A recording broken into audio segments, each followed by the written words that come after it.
that we are still operating with analog era norms in a digital speed of work. Before, we were all maybe working in a physical space mostly, where we all understood our social norms. We've had hundreds of years to develop those in a physical workplace.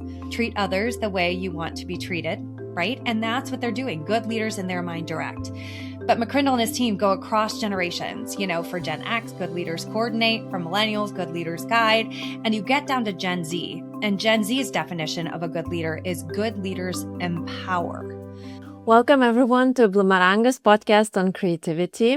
I'm very excited to introduce you today with Amanda Schneider, who is a founder and president of ThinkLab. And that is a market research and strategy firm for architecture and interior design ecosystem.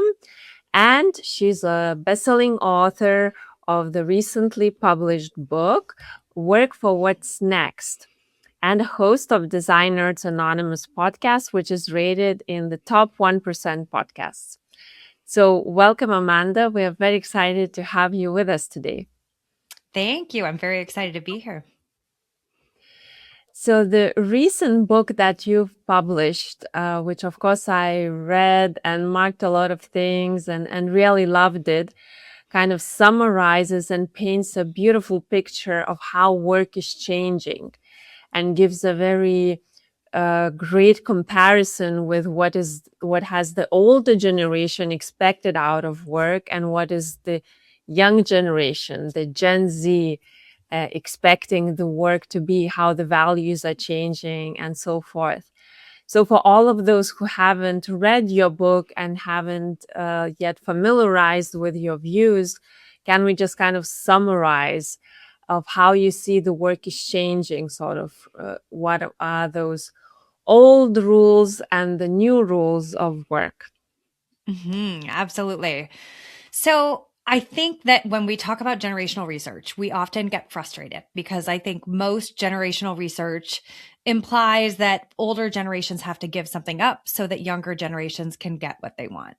But one thing that I think makes this book different is it's really looking at data across generations and how everyone is changing.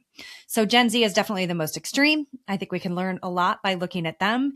But the truth is, as you read in the book, most of the conversations that we're having are things that are changing for all of us. So Gen Z might be demanding them the loudest. They do have access unlike any other generation, but all of these changes, if we make them, could benefit all of us in new ways. So it's really looking at Gen Z as kind of a prototype, not a stereotype, to help all of us find a better future of work. So let me talk about just, a few key things that kind of anchor this book. I think the first one, this book challenges that we are still operating with analog era norms in a digital speed of work. So we all know things are changing faster than ever. And one of my favorite stats to share is the Gallup Employee Engagement Index. As your listeners can probably imagine, we saw a fall off in 2020. We all knew what was happening then, big shock to the system.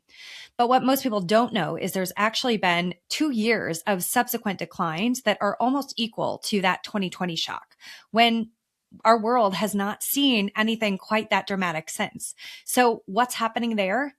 I challenge it is burnout from really trying to rely and push back in some ways to these analog era norms when the world around us is changing faster than ever.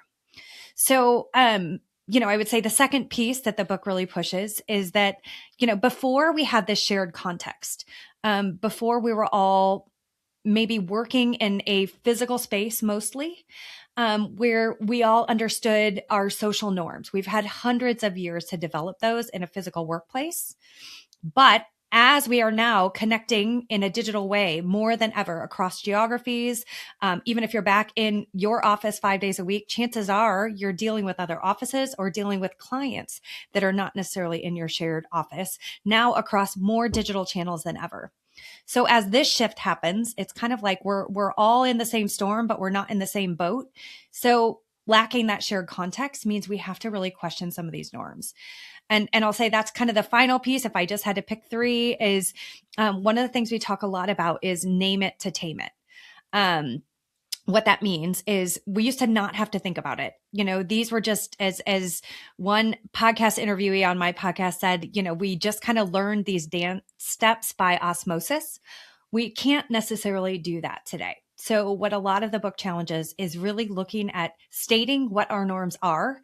And I think if you do this with your teams, you'll find they are different across generations. We give you a lot of data in the book to look at aggregate information across all generations to really ground that in conversations, because we can't fix it if we don't know what's broken. So by naming it, we can really have these cross-generational conversations to really solve real business challenges.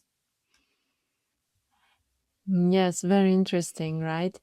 And in your book, you give a lot of good tips of how to facilitate those conversations. So I also love that. The very practical tips of how to do that.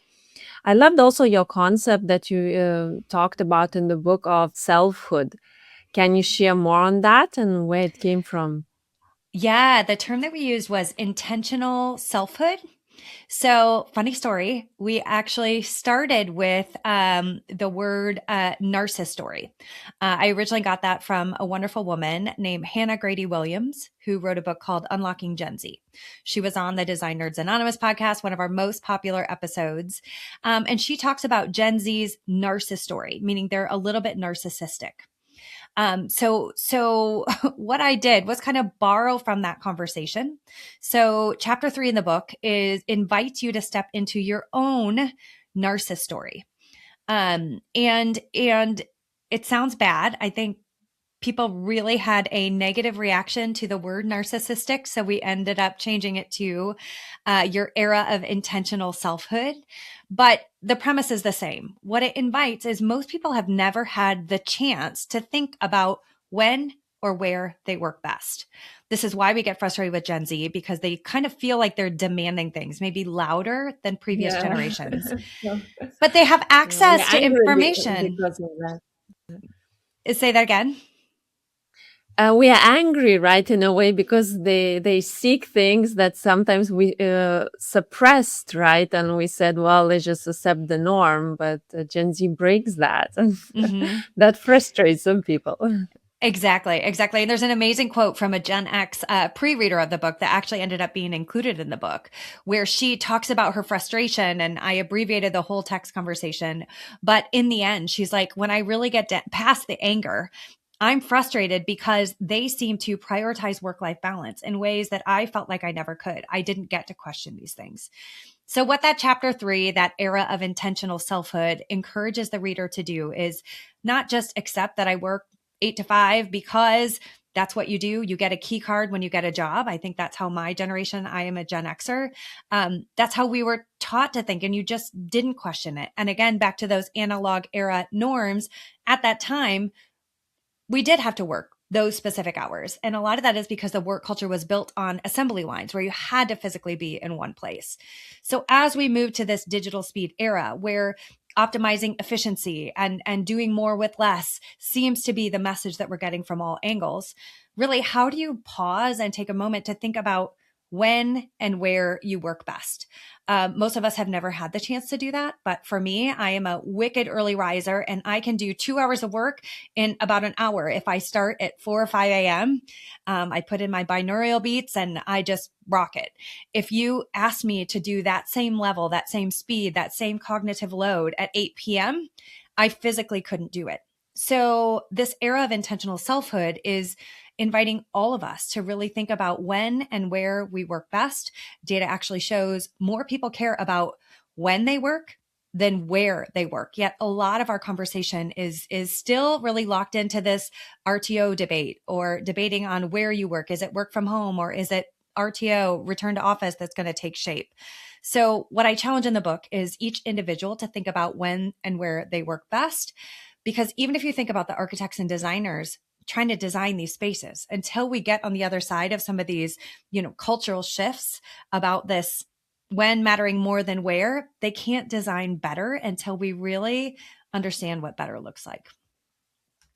Yes, I really loved it that all your research seems to be so practically given, right, to designers because they are the ones that shape the spaces. I thought this is great. Mhm. So that the designers really have the latest information of what people care about, what Mhm. drives people, and how dynamics, right, and work life are changing.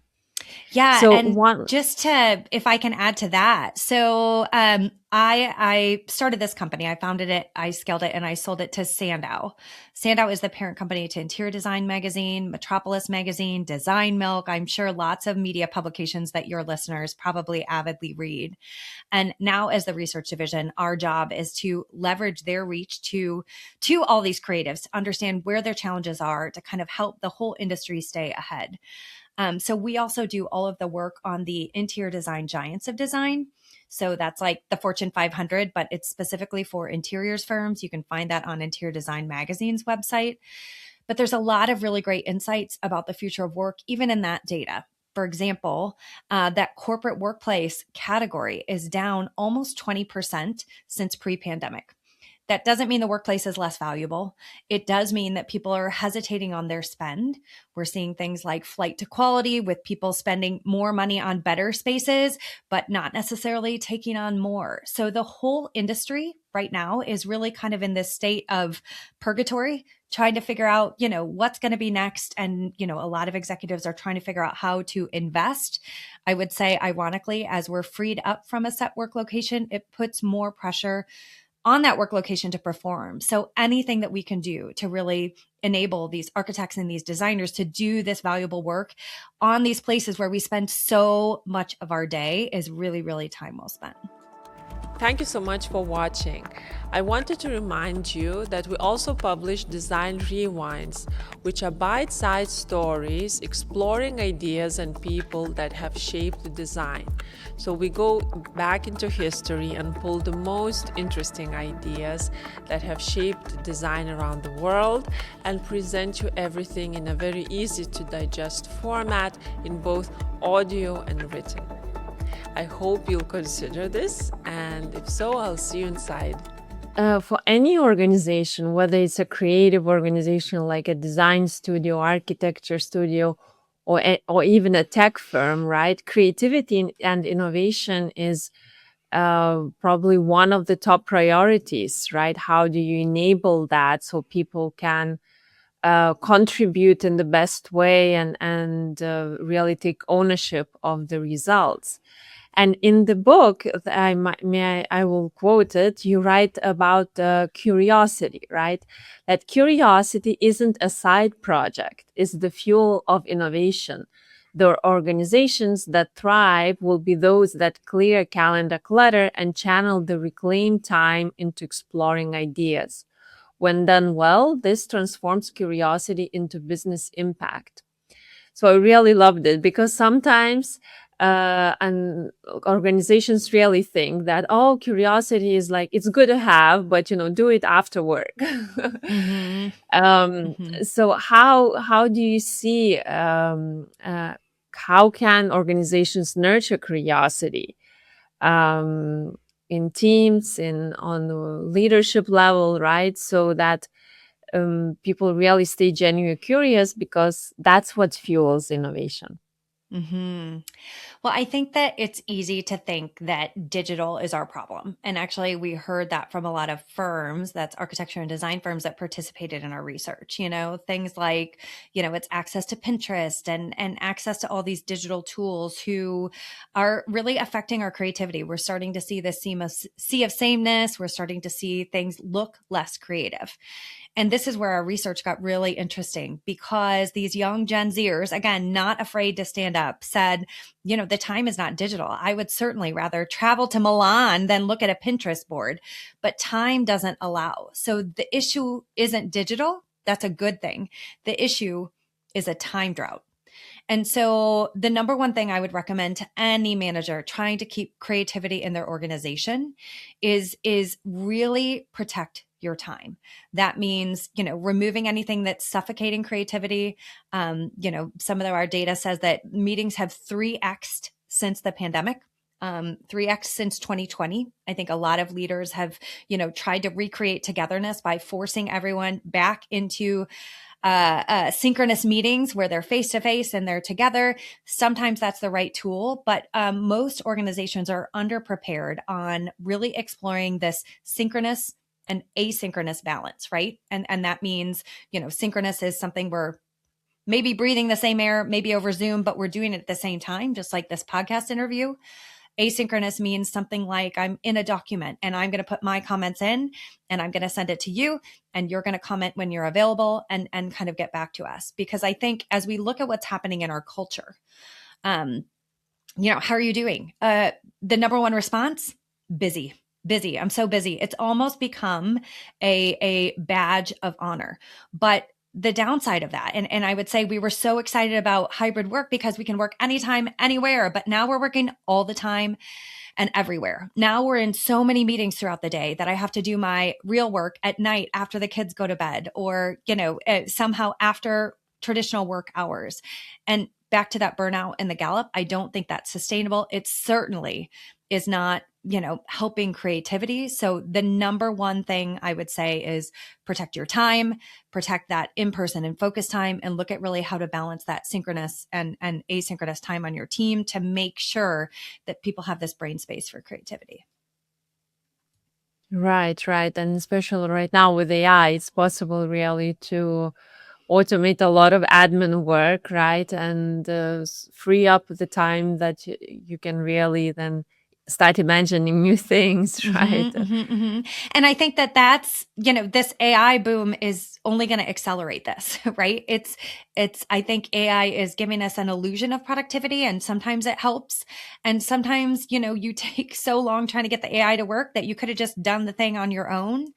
So I think that that's a challenge to all of us too, is there's a great meme that says, I want AI to do my laundry and dishes so I have more time to write and draw, not AI to write and draw for me so I have more time to do laundry and dishes. So I think it's going to be really, up to all of us and up to leaders to encourage AI where it helps and keep experimenting with this, but make sure that we kind of keep the humanity in our work and in our connections to one another. Right. Very much so. So that we keep it as a tool, but keep it in its place rather than to have it take control of us. Right. So, from your observations and from your research, what kills creativity the most in organizations, apart from kind of not having time, right? And being stuck in that vicious cycle of busy. Yeah. I mean, I think three words come to mind for me when we think about what kills creativity fastest in an organization: fear, busyness, and certainty. So let's kind of unpack those a little bit. We already talked about the busyness one. It just leaves no time to think. And think about where your best ideas come from. They're usually not when you're face to face with a laptop and forcing yourself to put something down on a blank piece of paper. It's typically, in the shower, right? Your shower ideas or walking on the forest preserve or something else. So I think the first one is really combating that busyness that we talked about. The second one I think is potentially the most important one, fear. And as we talk about that, the book opens, all of chapter 1 is about this growing trust gap. There's lots of documentation here. If you're not familiar with it, I would encourage you to look up the Edelman Trust Barometer that talks about how trust is breaking down across continents and across countries. It's not something unique to us here in the US, where a lot of our research is based. But this fear is coming from a lack of trust in one another and a lack of trust in organizations. And I think as we lack that shared context that I talked about earlier, it really is augmenting this trust gap that we see. So that fear is going to keep people from speaking up. It's going to really slow your team's progress. And I think that's one of the most detrimental things. And then the third and final one that I would say is certainty. I think certainty convinces us we already have the answer. Deb Golden, who wrote the foreword of the book, has a great quote in there. She leads Deloitte's innovation practice. And she talks about how, as she goes into these amazing companies, these huge brands, to help them really drive innovation, she says it's rarely a lack of new ideas that keeps them from moving forward. It happens to be the persistence of old ones, meaning things that they are struggling to let go of and almost rethink and unlearn. And so I think that this is a fear that I have for our world, especially as we talk about this AI era, right? Because AI is very confident. It feels very certain. And a lot of people are ready to take that. I know I have 3 boys, they're teenagers, and they are also experimenting with AI. And they'll go to AI and ask it a question. And instead of doing research on multiple websites, they'll be like, what's the best e-bike for a 15-year-old that does this, this, and this? And AI spits out one answer. They don't question it. Right. So a lot of what I'm working on with my sons, and I think a lot of what our humanity is going to need to work on, is the skill of not just listening to that confident answer, but really pushing back to unpack what's behind it, what's underneath it, because that certainty is also going to kill our creativity and our ability to really buck the norm, if you will. Yes, very interesting. Right. And how are your boys succeeding in sort of doing that? I'm very curious. I mean, some days fine. Any parent of teenagers will know this feeling that there are days that you're like, I'm killing this motherhood thing. And there are days where I'm like, how are they going to survive outside of this house? Are they going to make it? Especially because I have 3 boys. So days it's going well and days it's not going well. Yeah, it's ups and downs. Research also shows, right, that play unlocks creativity in organizations. But from our experience, at least, working with some organizations to push that concept of playfulness and a little bit of adventure, from time to time, to give some diversity to your work life, they think of it as something not serious. It's again something that should be after work rather than embedded or weaved into work. What's your take on that? Play as a can it be a tool in organizations to unlock creativity, or do you have any kind of research supporting that? Mm-hmm. We don't dive specifically into play and work for what's next, but this is where podcasts are my love language. So I'm going to gift your listeners with another great podcast to help them kind of explore this topic themselves. I was just listening to the Next Big Idea podcast. There is an episode there with the author of The Score, How to Stop Playing Somebody Else's Game. And I will say it totally surprised me because the title of the podcast didn't necessarily give me the answer that I thought I was going to get. The gentleman, the author of this book, talks on the podcast, and he's really exploring the philosophy of play. And he challenges us to think about that as we think about our organizations, as we think about our own lives and the rules that we're following. Back to this idea of certainty, I think it really ties in well with here, or it ties in well here. And one idea really stuck with me that he talks about in that podcast. He distinguishes between a game's goal and its purpose. One of the things he said is the goal of Monopoly is to win, but the purpose is to connect, think strategically, and enjoy the experience.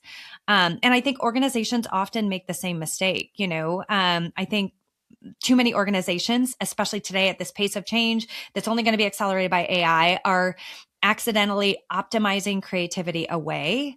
They're becoming so focused on the score, the KPIs, the utilization, the efficiency, in the design industry, the billable hours, and they forget the real objective. And it's something that we're exploring a lot in our research at ThinkLab right now is, I spoke at a Future of Work conference with an organization called WorkTech. And one of the most alarming things about that conference that was just a few months ago is that some of the speakers were talking about AI and efficiency. And then the next speaker would be like about the human side of things. And the recommendation is hold hands. Like it almost felt like such a dichotomy and whiplash between this optimize mechanized version of future of work and this human, warm, hold hands, connect with one another future of work. And I think that this is something that our society and our world is going to have to reconcile, is this, goal orientedness with the purpose orientedness. Again, back to that example in the podcast, the goal of Monopoly is to win, but the purpose is to connect, think strategically, enjoy the experience. So, how do we look at optimizing both of these for a future that is sustainable, not only for the businesses, we all have to make paychecks, but back to that Gallup study where this engagement is falling off, likely because of burnout. How do we also make sure that it's sustainable for those humans that are inside this and making it possible? Because I don't think a future where everything is so optimized that we've optimized the humanity out is anything that any of us want. Right, very much so. So this also nicely bridges into my next question about the priorities of Gen Z. You already talked about about that a little bit, especially that Gen Z is looking for purpose, right? Primarily in the workforce. Does this align with who they are? Are their values aligned? Can you talk a little bit more of how Gen Z prioritizes their choices, right? Based on what, in comparison to what previous generations didn't do? I mean, from my view and all the research that we've done on Gen Z, I don't think I don't think Gen Z is necessarily asking for things that previous generation didn't, or want something that previous generation didn't. I think that they have access that previous generations didn't, and perspective and context that previous generations didn't.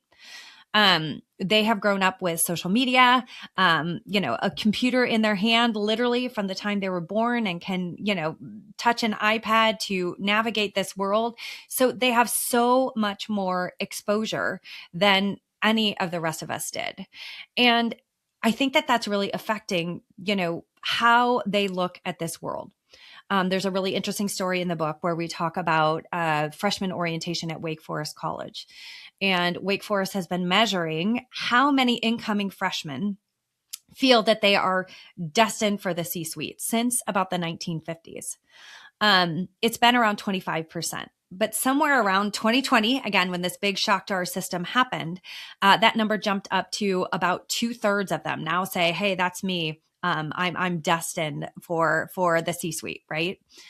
And the parents all groan as this professor kind of presents this. But then he asked them this question. He said, how many of you include your kids in decisions about where you go on vacation? And about 80% of the room, their hands go up. And then he said, but how many of you, Gen X and Boomer parents, were included in those decisions? Most of the hands go down, right? These kids were raised with choices, exposure, options that most of the rest of us did not have, simply because of, the access that they have to all of this information. They probably have more choices at dinner than we do. I know, again, we're touring colleges with my 17-year-old, and these cafeterias at at these schools are unbelievable. So many options, so many choices. So they're raised with all these options, all this exposure, all of these choices. And then we think they're going to come into a workplace and do as they're told and sit where they're told in a cubicle that may or may not make sense. So I think that it really comes from this context and shifts in how they've been raised, what they feel like they've had a seat at the table, what they've had access to, that is really going to kind of come to a reconciling. 2/3 of Gen Z entering college now think that they should have a seat at the table. But guess what? Only 6% of them want to get into leadership. And if you ask why, it's because look at what they've seen. They've seen their parents be loyal to companies for 20 years, only to get laid off in their 50s and not be able to have, any other career options. They've seen people burn out. They've seen divorce because dad's on the road too much in a sales job and exposed to different things and not home with the family. They're like, if that is what leadership entails, this burnout, divorce, all of these negative things, then that's not what I want. So I think companies are really going to have to kind of deal with this generation, not by judging them and their courage and what they're asking for, but really saying, how do we take what they're not just asking for, but demanding, and make sure to kind of reset our own expectations? Because guess what? It's not serving the rest of us. None of us want the burnout. None of us want this loyalty one way to be laid off in our 50s. So again, that's what the book pushes, is a lot of this idea that, you might be frustrated by Gen Z, but if you really listen to what they're asking for, it could make a better future of work for all of us. Yes, very much agree. I especially love that it was kind of an invitation to really, rather than write it off saying, oh, this is a spoiled generation, but to really deeper examine what they want and to see whether that's actually very normal desires, right? That should be asked for. Love that. So you talked a little bit about leadership just right now. Considering how the nature of work is changing and, now adding the context of AI era, what do you think are the qualities and competencies and mindset of the future leader? So this is one of my favorite pieces in the book. I actually reference some research by Mark McCrindle and his team. They're based out of Australia. They are one of the world's foremost leading generational research teams. And we've also had him on the Design Nerds Anonymous podcast. So fascinating episode. But one of the things that he talks about is how they have measured what good leadership looks like to different generations. Now, for baby boomers, good leaders direct. We've certainly seen that in these RTO policies, right? In times of crisis, a good leader in their mind directs. So they're going to take action and take action. The best call I can make in this era of uncertainty is say, come back to the office. Right. And I think that is all very well intentioned. So we all grew up with the golden rule, treat others the way you want to be treated. Right. And that's what they're doing. Good leaders in their mind direct. But McCrindle and his team go across generations. For Gen X, good leaders coordinate. For millennials, good leaders guide. And you get down to Gen Z. And Gen Z's definition of a good leader is good leaders empower, which is very, very different. And we heard this over and over in our research. It was definitely reflected. I trust you when you trust me. I will have confidence in you when I feel you have confidence in me. They're these mirrors. So now if their definition of good leadership is empowerment, and instead they're being directed, it's actually having a negative effect. So this is where that trust starts to break down, because what they see as good leadership, the opposite is happening. And while it's good and well-intended, it's having actually an adverse effect. Gen Z, we heard all the time, they're told they have to come back into the office for mentorship. Well, guess what? They get there and nothing's changed. Now I'm just on Zoom in another place. And so I think that this is something that our world kind of has to reconcile. If this is the leader of the future, how do we look at our own behaviors again and really look at maybe what we need to rethink and unlearn? And I know I started with, we don't have to give everything up that we see as good so that they can get what they want. But I think it's really figuring out where's the balance between the two, because good leaders direct to good leaders empower. Maybe neither of those worlds is right. So if we can kind of talk about across generations, what that might look like and really get the fresh eyes of this younger generation and the benefits that gives us with the wisdom of these old generations. Because guess what? I may want to eat ice cream every day for breakfast, but it doesn't mean that it's good for me. And that's what I should do. How do we start to filter these fresh ideas through that wisdom? Both sides have to be open to, kind of making some concessions and really looking at a collective future that we all want to be a part of.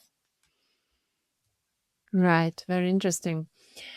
In your book, you also talk about workspaces becoming like upskilling environments, right? Where it's almost like, for me to get a job at a certain organization, it needs to be like a win-win deal, not just because of the money that I'll be getting, but the fact that I'll be learning, right, what I want to learn.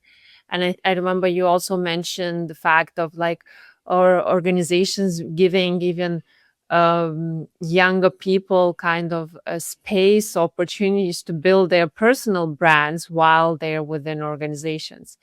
So can you talk a little bit more about that? Because in a way, for organizations, it's a risk, right? To kind of get a very independent person who can drive things, but then take a lot, learn and leave.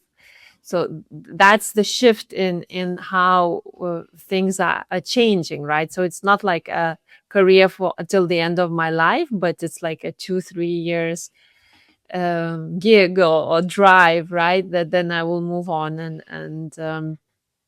and do something Hmm. else. I think that this is one of the biggest things that's changing.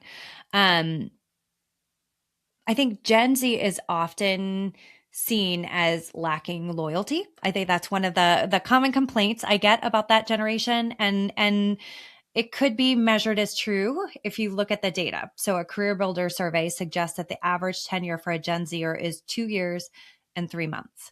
If you look at that in the context of architecture and design, that's horrifying because some of these projects, a hospital project could be 3 or 5 years. So it Right. means they're going to Right. design these things and they're going to be gone before they ever see the impact of those decisions and how it's measured and if it was successful. However, back to that access and why they maybe are moving around a little bit faster is because they have access like never before. And when we talk to Gen Z about, hey, sounds like you lack loyalty, average tenure 2 years 3 months, they say it's not that we lack loyalty, it's that we lack blind loyalty. And I think that they're challenging us to say that we have looked at loyalty as a one-way street, that you are loyal to the company, that you are gritty and, even through adverse reactions, adverse things that happen, you're going to stay at one company for 17 years. However, they're saying, look at what's happening with inflation.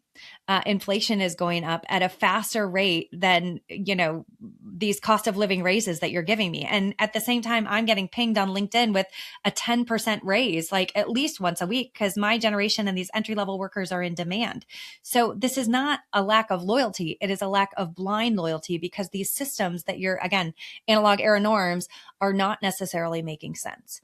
And again, we can be frustrated by Gen Z, but the average tenure, same career builder survey, average tenure of a baby boomer today is now about 8 years and 3 months. Because guess what? Those baby boomers have more access. So what I challenge in the book is that this loyalty has to be two ways, and really think of it not why would they leave, but why would they stay? And I think this skill building, this skill development is one of the key things. I think in the future, we have these think ahead to 2050. If we get this right, what will it look like? And I think that, we're going to be looking at how is this mutually beneficial? What are the needs of the business? What are the talents I have? Where are the desires for me to improve my skills? And how am I, as an individual, accountability on the individual, taking advantage of opportunities to upskill myself? How is the company encouraging me to do that? Maybe back to that timed out. Do I have time to explore and build these skills and do this? Because I think companies in the future are not going to rely on people staying at one place for 17 years. I think that they are going to be, whether it's for a reason, a season, or a lifetime, they're going to be trying to make the most of that career step as that person joins their organization. And I actually predict in the future that we're going to see more boomerang from the best companies, that, a worker leaves thinking it's going to be better somewhere else, but they're going to remember your company and maybe want to boomerang back to it at a later point in their career.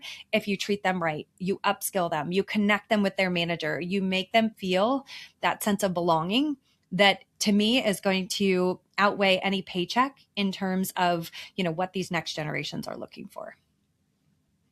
Yes, very much. So you can see that already happening, that young people Mm-hmm. are really looking for those, just like they choose brands, right? That they feel like it aligns with their worldview. So, and feel like that's their place where they belong. So, in the same way, they choose the organizations they will work for. So, yeah, it will only intensify, as you say. So current organizations who maybe slightly are still working the analog way, as you say, what is the one thing that they can change in order to be more attractive to the creative young talent? I mean, I think that the biggest thing is just listening to them and involving them in this dialogue. I think that again, when we rely on analog era norms and assumptions that no longer serve, we're going to exclude kind of a whole segment of talent, whether those are creative talent, whether they're young talent, whether they're old talent, whether they're, less creative roles.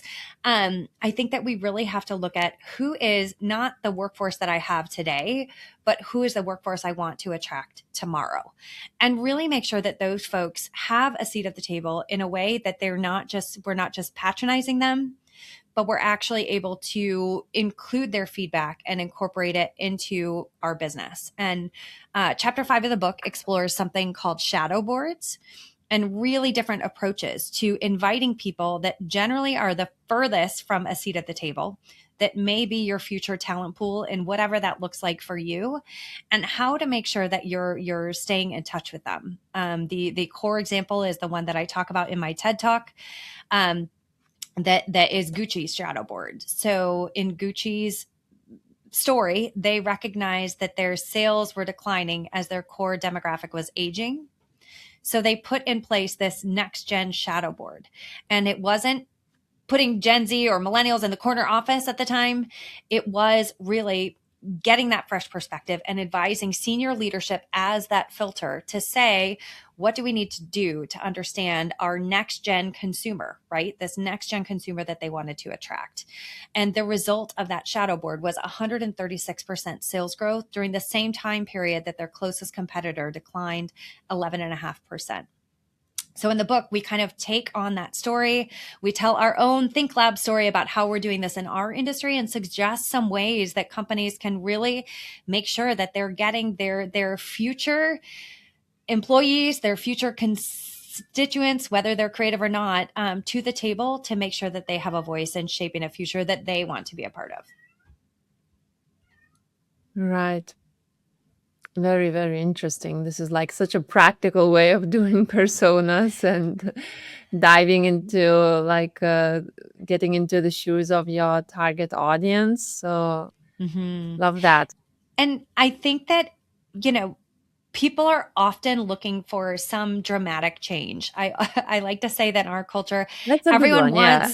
wants the Ozempic. Nobody wants the diet and Yeah. exercise plan because that sounds really, really hard. But I think, what you'll find if you read this book, as you read this book, I'm sure that you probably found the same thing, that there's not like big dramatic, do this one thing, follow this checklist, and you will be ready for the future of work. It is a lot of diet and exercise plan. It's a lot of small changes that, if implemented correctly with this iterative feedback loop, that I think will really set companies up for the future. Thank you so much for watching. Every organization or every team gets into a routine, right? Which tends to get sometimes boring. We need routines to accomplish things and achieve our goals, so that's absolutely perfect. But we also need to brighten up, lighten up, and add some fun to everyday life from time to time. For this purpose, we are running gamified workshops for teams, or even setting up creativity playgrounds in your office, which really bring new fresh winds into your space and add new ideas that you can explore away from your computer. So check us out, and if you're looking for an interesting way to create a team building session or really add new ideas to your office, this is really a great way to do that. So if you have any questions, of course, drop us an email, and you'll find all the examples of the work that we've done so far on our website. The link is below. And most important is to just kind of, digest and absorb all that mindset, right? That is changing, and the way that we work is changing. And it has been changing for a while, but you excellently kind of summarized it and highlighted the key things that we need to think about as we move forward. So, so I think it's kind of taking that in and then seeing how do you align your organization towards that. So you work a lot with interior design and architecture firms, right? Where creative kind of design and creativity is at the core of what they do, and design thinking, kind of design first company culture, it's spreading, I think, beyond the design organizations, right? In the tech world, you can also see a lot of focus being on this design first approach to work. Can you maybe share a bit more of what is this culture of design first company?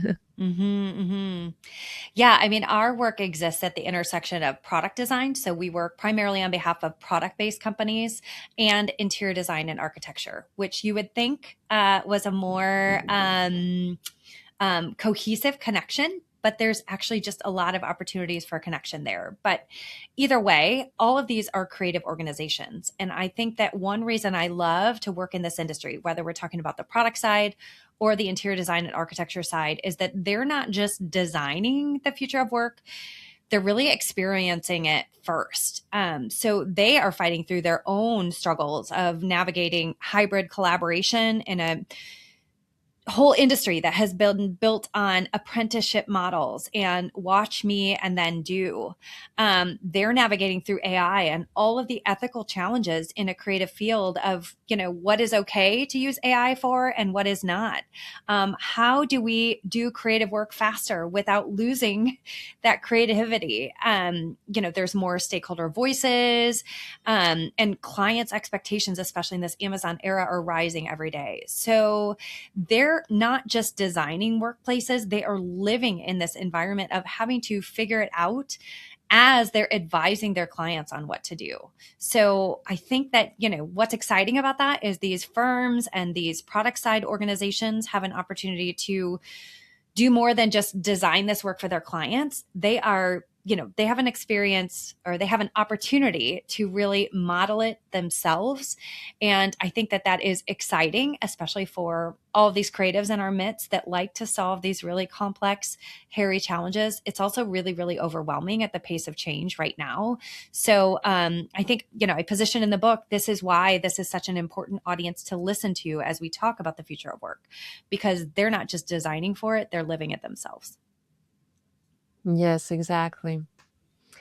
So as we are moving into this future, right, full of uncertainty, but also full of interesting things that are waiting us ahead, the Gen Z, let's say, would be now the people that are even younger than Gen Z, right? So who will be entering universities or even in the K-12 system, right? How do you think of what changes should be happening in that education in order to prepare for this future ahead, and especially in the design education, since you work with companies? What do you think are the biggest leftovers from the analog way of doing things that are not yet aligned to how we work, and what are the expectations of the modern organizations? So the next generation after Gen Z is actually typically called Gen Alpha. Gen Alpha, I have my youngest son is 12 years old. So he is kind of at the top of Gen Alpha. Usually that division is right around 12, 13 years old. So he's just about to enter 7th grade right now. So most of the oldest of Gen Alpha is 7th, 8th grade, probably that junior high level right now. I think the biggest challenge for this generation, I'm going to go back to something that I shared earlier about kind of questioning that confidence, right? In this era of AI, where even machines can sound so certain, the biggest skill that I want to develop in my sons is respect for authority and making sure that we maintain that. It's not questioning everything or pushing back in disrespectful ways, but also not trusting the most confident voice in the room and that certainty, and figuring out when to push back. And I mean, I think that should be encouraging for your audience that are probably among a group, probably the highest percentage that call themselves creatives, right? And that's what creatives do, is we push against the status quo. We know when to question and when to accept that. And I think that gives me a lot of hope for this creative industry, for the creative individuals listening to this podcast, is really finding that balance between, respect and compromise, but also not just accepting things as they are. Right. So building that self-resilience, right, and self-groundedness, and right? Just like you said, intentional selfhood. So Mm-hmm. working on yourself as a person rather than more knowledge, more skills, right? I guess Mm-hmm. that's the change that needs to happen. Yeah. So in your book, at the end of I think most of the chapters, you have these sections looking ahead, a glimpse into 2050. I love those where you really paint the picture of how how would it actually look like. It's kind of a short movie scene. So to kind of, as at the for the end of our conversation, so if we would look ahead into a glimpse into 2050, how do you see organizations functioning in this sort of hybrid way of working, and relationships developed between people who work and people who lead? And Mm-hmm. I let's mean, step ahead a little bit. yeah, it's a great question. It's a great question. So, my hope for this book is 5, 10 years from now, that this feels like, well, no duh. Like, that's totally obvious. In the same way that, like, I still remember when I was little, ashtrays on an airplane. Like, it was totally normal to have a cigarette on an airplane when I was a kid, right? And now that would be absolutely ludicrous. Like, no one would light up a cigarette in an airplane Right. today. In the same way, I hope that, let's say 10, 15, 20 years from now, hopefully faster, we're looking at this book and everything feels really, really obvious. I think, there's words like future proofing. Every organization wants to future proof themselves. And, there's a lot of futurism that's kind of going around our industry right now. And how do we predict possible scenarios that could possibly come true? And I feel like I'm going to use a quick analogy here. We have an upcoming episode of our podcast that is about what guide dogs. Think about seeing eye dogs or America's vet dogs, like for veterans that have some sort of trauma. We're bringing in the CEO of America's Vet Dogs and Deb Golden, who wrote the foreword of the book, to talk to us about what leadership teams can learn from guide dogs. And here's the nut of that lesson is that when you're training a guide dog, you can't possibly take them through every scenario that a blind person or a veteran that needs that guide dog is going to face. What you're teaching those guide dogs is decision making, right? You're teaching them that when the trainer is not there, how do they make great decisions without you? It's the same thing in parenthood. And I think it's where management is headed as well. How do we prepare our future leaders today for whatever might come at them? I think in this era of change, it's impossible to predict any possible scenario that could happen. What we want to do instead is really help our leaders be ready when we get there, and to trust, whether it's our leaders in our organizations or, again, as a mom of 3 boys, the decisions that they're going to make when they're off leash, when they're without us, when they're not in our presence, because we're not always going to be able to be there to guide them. And I think that the leaders that succeed in this next era are going to be the ones that really lean into the human side of this equation, the decision-making side, the trust side of this equation. It's hard. It's not filled with certainty, but I think it is possible. Thank you. Love that. Thank you so much, Amanda, for taking the time to share all your insights. So for all our listeners and watchers on YouTube, you'll see the link to Amanda's book in the comments. Check it out. And we'll be listening further to your podcast and looking what you'll be publishing next. Thank you so much. Wonderful. Thank you so much for having me. And I will say I'm a big LinkedIner. So to any of your audience that has thoughts after listening, feel free to reach out to me. I respond to every single message. So thank you so much for including me today. Thank you.